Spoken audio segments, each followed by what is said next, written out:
Hello everybody, मैं विशाल विशटेक में आपका स्वागत करता हूं। ये एंगुलर 9 के कंप्लीट प्रोजेक्ट ट्यूटोरियल सीरीज़ का पार्ट 7 है।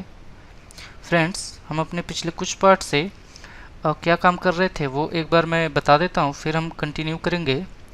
सबसे पहले हमने एक एंगुलर में एप्लीकेशन क्रिएट किया था। फिर उसके बाद हमने एंगुलर में ही प्रोडक्ट एंटिटी के लिए कुछ काम किया था, जैसे कि हमने प्रोडक्ट फॉर्म क्रिएट किया था। फिर उस प्रोडक्ट फॉर्म के अकॉर्डिंग हमने एक कार्ड क्रिएट किया था। जैसे हम कुछ भी टाइप करते थे प्रोडक्ट फॉर्म में, तो जो टाइप वैल्यू फॉर्म में फिल होती थी वो हमें कार्ड में डिस्प्ले होती थी। फिर हमने कार्ड और फॉर्म को अलग अलग कंपोनेंट में ब्रेक किया था। तो अगर अभी तक आपने ये सब चीज़ें नहीं देखी हैं तो मैं आपको रिकमेंड करूंगा कि आप प्लेलिस्ट में जाइए और जो स्टार्टिंग के वीडियो हैं वो रेफ़र कीजिए, फिर उसके बाद से इस पार्ट को कंटिन्यू कीजिएगा, ठीक है। और दोस्तों, मैं काफ़ी दिनों के बाद ये वीडियो अपलोड कर रहा हूँ, उसके लिए मैं क्षमा चाहता हूँ, क्योंकि मुझे भी काफ़ी सारे काम रहते हैं। लेकिन जैसे ही मुझे कभी टाइम मिलता है तो मैं ज़रूर एक वीडियो या दो वीडियो क्रिएट कर देता हूँ। तो इस पार्ट में हम क्या देखेंगे? इस पार्ट में हम सिंपली जो हमने प्रोडक्ट एंगुलर में बनाया था या फिर जो हमारी प्रोडक्ट एंटिटी थी उसको हम सर्वर पे कैसे सेव कराएंगे, या फिर जो हमारा अभी तक का काम था वो क्लाइंट साइड का काम था। अब उस जो प्रोडक्ट है उसको हम अपने डेटाबेस में या फिर हम अपने सर्वर पे कैसे सेंड करेंगे या फिर उसे डेटाबेस में कैसे सेव करेंगे, ये सब काम हम अब आने वाले पार्ट्स में और इस पार्ट से कंटिन्यू करेंगे। तो चलिए शुरू करते हैं। सबसे पहले मैं विजुअल स्टूडियो में आता हूँ। जैसा आप देख सकते हैं, अब मैं अपने विजुअल स्टूडियो में आ गया हूँ और मैंने ऑलरेडी अपना प्रोजेक्ट ईकॉम एपीआई नाम से क्रिएट कर लिया था। मैंने अपना प्रोजेक्ट पहले ही इसलिए क्रिएट कर लिया है क्योंकि प्रोजेक्ट क्रिएट करने में और बेसिक सेटअप करने में काफ़ी टाइम जाता है, इसलिए मैंने बेसिक कॉन्फ़िगरेशन और बेसिक सेटअप पहले ही कंप्लीट कर लिया है, ठीक है। अभी मैं एक्सप्लेन कर दूंगा कि क्या क्या काम मैंने कर लिया है, उसके बाद से मैं कंटिन्यू करूंगा। तो मैंने ये प्रोजेक्ट विजुअल स्टूडियो 2019 में क्रिएट किया है और मैं .NET कोर 3.1 को यूज कर रहा हूँ, जो अभी तक का लेटेस्ट वर्जन है, ठीक है। तो सबसे पहले मैंने ये एप्लीकेशन क्रिएट किया है फाइल न्यू प्रोजेक्ट पे जाके। अगर अभी तक आपने विजुअल स्टूडियो 2019 में .NET कोर की हेल्प से एप्लीकेशन नहीं क्रिएट किया है तो मैं डिस्क्रिप्शन बॉक्स में लिंक दे दूंगा, जहाँ पे मैंने एक कंप्लीट एपीआई रिपोजिटरी पैटर्न का यूज करके क्रिएट की है। उसमें मैंने ये सारी चीज़ें बताई हैं कि कैसे हम नया प्रोजेक्ट क्रिएट करेंगे, एपीआई प्रोजेक्ट, कौन कौन से हम पैकेजेस इंस्टॉल करेंगे और क्या बेसिक सेटअप होते हैं, हम कैसे एक एक एक्शन को परफॉर्म करेंगे, जैसे पोस्ट, पुट, डिलीट, गेट। ये सारे एक्शन मैंने एक कंट्रोलर क्रिएट करके वहाँ पे परफॉर्म किए हैं।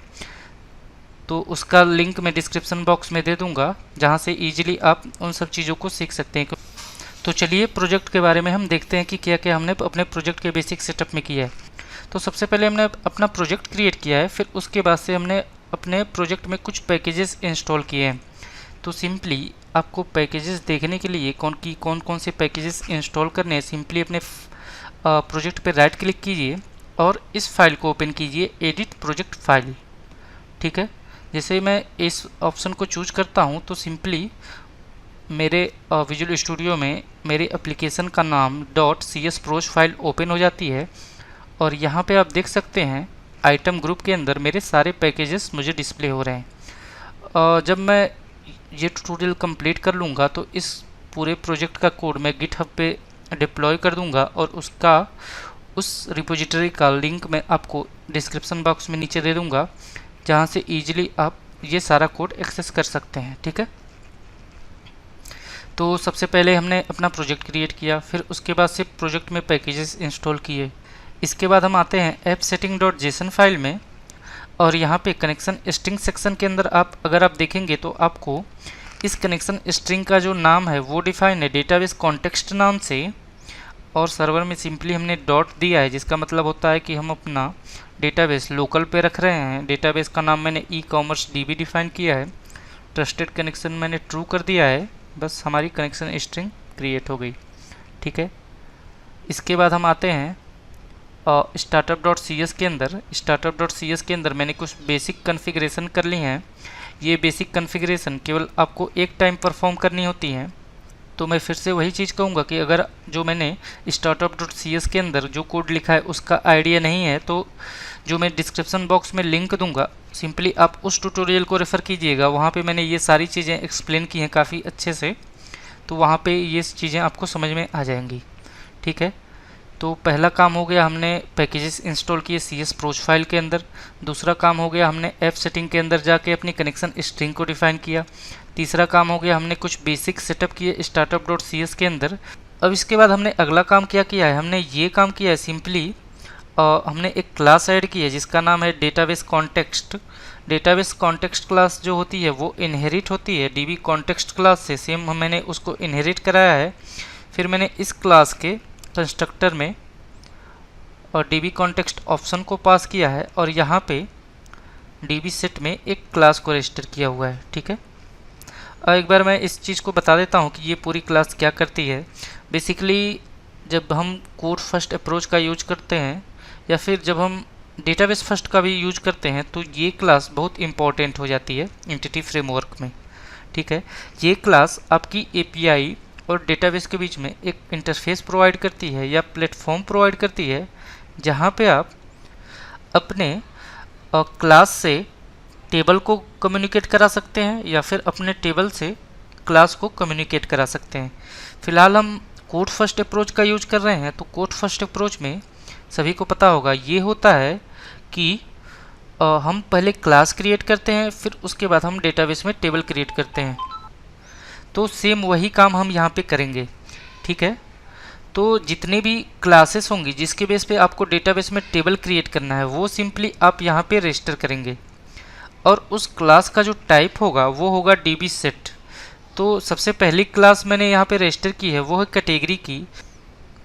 मैं डेटाबेस में एक कैटेगरी की टेबल क्रिएट करूँगा इस क्लास के बेस पे, जिसके अंदर 3 कॉलम्स होंगे और ये जो प्रॉपर्टीज़ हैं ये सिंपली डेटाबेस में जाके हमारे टेबल्स का कॉलम बन जाएंगी। ठीक है, तो सबसे पहले मैंने क्लास ऐड की थी कैटेगरी की, अब मैं दूसरी क्लास ऐड करूँगा प्रोडक्ट की। ठीक है, तो सिंपली मैं मॉडल्स में आता हूँ। मॉडल्स फोल्डर के अंदर ही मैं सारी अपनी क्लासेस को डिफाइन करूँगा। मैंने ऐड ऑप्शन को चूज किया, ऐड क्लासेस। सिंपली मैं इसका नाम दे दूँगा प्रोडक्ट। मैंने ऐड किया। अब इस क्लास के अंदर मैं कुछ प्रॉपर्टीज़ डिफाइन करूँगा। ठीक है, तो सबसे पहली प्रॉपर्टी मैं डिफाइन करूँगा वो होगी ID की। ठीक है, तो मैंने इस प्रॉपर्टी का नाम डिफाइन किया सिंपली ID।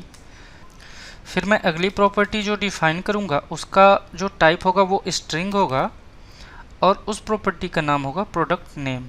ठीक है, तो सिंपली मैंने इस प्रॉपर्टी का टाइप डिफाइन किया स्ट्रिंग और इसका नेम कर दिया प्रोडक्ट नेम। ठीक है, और एक चीज़ आप ध्यान दीजिएगा कि यहाँ पे मैं वही प्रॉपर्टीज़ डिफाइन कर रहा हूँ या फिर प्रॉपर्टी का नेम वही डिफाइन कर रहा हूँ जो नेम मैंने एंगुलर में जो अपना मॉडल क्रिएट किया था उसका नेम रखा था। ठीक है, तो यहाँ पे आप देख सकते हैं मैं सिंपली product.model.ts के अंदर हूँ और यहाँ पे मैंने जो प्रोडक्ट क्लास क्रिएट की थी या फिर प्रोडक्ट मॉडल क्रिएट किया था उसमें ये 4 प्रॉपर्टीज़ डिफाइन की थी, प्रोडक्ट नेम, प्राइस, कैटेगरी और इमेज URL। तो सेम यही नेम मैं डिफाइन करूँगा अपनी API की क्लास में। तो हमने प्रोडक्ट नेम को डिफाइन कर लिया, सेम ऐसे ही हम प्राइस, कैटेगरी और इमेज URL को भी डिफाइन करेंगे। तो मैंने अगली प्रॉपर्टी जिसका टाइप है डेसिमल डिफाइन की, इसका नाम मैंने सिंपली कर लिया प्राइस। इसके बाद अगली प्रॉपर्टी डिफाइन की इंटीजर टाइप की जिसका नाम होगा कैटेगरी। इसके बाद अगली प्रॉपर्टी फिर से डिफाइन की जिसका टाइप होगा स्ट्रिंग और इसका नाम होगा इमेज URL। ठीक है, इसके बाद सबसे लास्ट में मैं एक और प्रॉपर्टी ऐड कर देता हूँ सिंपली। इसके बाद सबसे लास्ट में मैं एक प्रॉपर्टी और ऐड कर देता हूँ जिसका टाइप होगा इंटीजर और नाम मैं इसका देता हूँ इज डिलीट। ठीक है, ये हमने अपने प्रोडक्ट क्लास में कुछ प्रॉपर्टीज ऐड कर ली हैं। अब हम क्या करेंगे, इस प्रोडक्ट क्लास को सिंपली DB कॉन्टेक्स्ट क्लास में रजिस्टर कर देंगे। तो मैं आता हूँ DB कॉन्टेक्स्ट क्लास में और सिंपली यहाँ पे अपने प्रोडक्ट क्लास को रजिस्टर करूँगा। वो रजिस्टर कैसे करूँगा मैं सिंपली आप देख लीजिएगा। सिंपली मैंने लिखा public DB set of product इसका नाम मैंने दे दिया प्रोडक्ट्स और सिंपली मैं सेट गेट प्रॉपर्टीज डिफाइन कर दूंगा। बस हमारी product class dB context class में रजिस्टर हो गई। अब हम इजीली इस क्लास के बेस पे माइग्रेशन या फिर डेटाबेस में टेबल क्रिएट कर सकते हैं। एक चीज़ आप ये भी ध्यान दीजिएगा कि जब भी आपको कोड फर्स्ट अप्रोच यूज करके डेटाबेस में टेबल क्रिएट करनी है तो सबसे पहले आप अपनी क्लास को क्रिएट करेंगे, जैसा हमने यहाँ पे प्रोडक्ट क्लास को क्रिएट किया था। फिर उसके बाद से उस क्लास को यहाँ पे डेटाबेस कॉन्टेक्स्ट के अंदर रजिस्टर करेंगे, जैसा कि अभी हमने जस्ट रजिस्टर किया है। फिर उसके बाद माइग्रेशन ऐड करेंगे। माइग्रेशन सिंपली जब आप ऐड करते हैं तो क्या होता है, आपके API में या फिर जो आप एप्लीकेशन क्रिएट करते हैं वहाँ पे डेटाबेस में टेबल क्रिएट करने की स्क्रिप्ट जनरेट हो जाती है या फिर कमांड जनरेट हो जाती है। और जब आप उस माइग्रेशन को या फिर उस कमांड को एग्जीक्यूट करते हैं तब आपके डेटाबेस में टेबल क्रिएट हो जाती है। ठीक है, तो हमने अपने 2 स्टेप परफॉर्म कर लिए। पहला था क्लास क्रिएट करने का, दूसरा डेटाबेस कॉन्टेक्स्ट क्लास में अपने उस क्लास को रजिस्टर करने का। अब हम तीसरा जो स्टेप है वो परफॉर्म करेंगे, जो कि है माइग्रेशन को ऐड करने का इस क्लास के बेस पे। तो सिंपली आप माइग्रेशन ऐड करने के लिए क्या कमांड लिखेंगे, सबसे पहले आप अपने विजुअल स्टूडियो के टर्मिनल में आइए या कंसोल में आइए। और कंसोल में आने के लिए सिंपली आप यहाँ पे ऊपर सर्च में टाइप कीजिए पैकेज मैनेजर कंसोल। फिर आप अपने पैकेज मैनेजर कंसोल में टाइप कीजिए ऐड माइग्रेशन और अपने माइग्रेशन का नाम। मैं सिंपली माइग्रेशन का नाम दूंगा ऐड प्रोडक्ट। ठीक है, मैंने एंटर बटन प्रेस किया। जैसा आप देख सकते हैं जो हमने कमांड एग्जीक्यूट की थी ऐड माइग्रेशन ऐड प्रोडक्ट की, वो सक्सेसफुली एग्जीक्यूट हो गई। और अब मैं आता हूं अपने सॉल्यूशन एक्सप्लोरर में और यहाँ पे मैं माइग्रेशन फोल्डर को एक्सपेंड करता हूँ। तो यहाँ पे आप देखेंगे हमारा ऐड प्रोडक्ट.cs नाम से एक फ़ाइल ऐड हो चुकी है। मैं इसको एक्सपेंड करता हूँ तो यहाँ पे आप देखेंगे सिंपली हम यहाँ पे एक कुछ कोड जनरेट हुआ है। उस कोड का मतलब आप अगर ध्यान से देखेंगे तो सिंपली ये है कि आप डेटाबेस में एक टेबल क्रिएट करेंगे जिसका नाम होगा प्रोडक्ट्स और उसमें ये कॉलम्स होंगे price, product name, category, image URL, is delete और आईडी की। आईडी जो कॉलम होगा वो सिंपली आइडेंटिटी कॉलम होगा और प्राइमरी की होगा। तो यहाँ पे आप देख सकते हैं सेम वही प्राइमरी की का जो कॉलम है वो है आईडी फील्ड। ठीक है, तो कुल मिला जुला के मतलब ये है कि जो हमने माइग्रेशन ऐड किया है उस माइग्रेशन के ऐड करने पे हमारे एप्लीकेशन में माइग्रेशन फोल्डर के अंदर एक कोड जनरेट हुआ है, एक स्क्रिप्ट जनरेट हुआ है जो सिंपली हमारे डेटाबेस में एक टेबल क्रिएट करेगा। अब इसी माइग्रेशन से मैं अपने डेटाबेस को अपडेट करूंगा और हमारे डेटाबेस में एक टेबल क्रिएट होगी जिसका नाम होगा प्रोडक्ट और उसमें यही कॉलम्स होंगे जो यहाँ पे आपको स्क्रिप्ट में दिख रहे हैं। ठीक है, तो मैं अपडेट कमांड को एग्जीक्यूट करता हूँ। अपडेट कमांड सिंपली आपको कुछ नहीं करना है, लिखना है अपडेट टेस्ट डेटाबेस,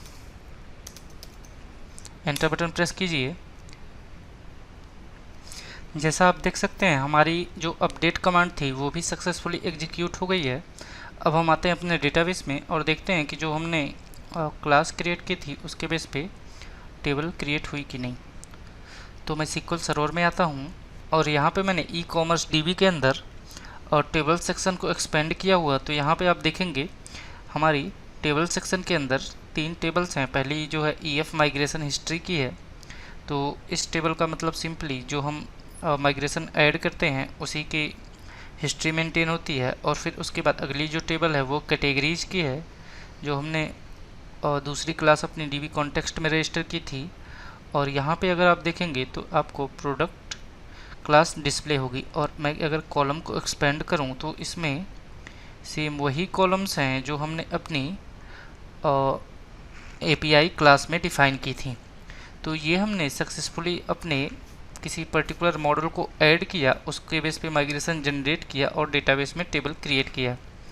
ये पार्ट थोड़ा लंबा हो रहा है इसलिए मैं इस पार्ट को यहीं पे स्टॉप कर रहा हूँ। हम नेक्स्ट पार्ट से अपने कंट्रोलर को ऐड करेंगे, फिर उस पर वर्क करना शुरू करेंगे। ये वीडियो आपको कैसा लगा कमेंट करके ज़रूर बताइएगा। इस वीडियो को देखने के लिए धन्यवाद। आपका दिन शुभ हो।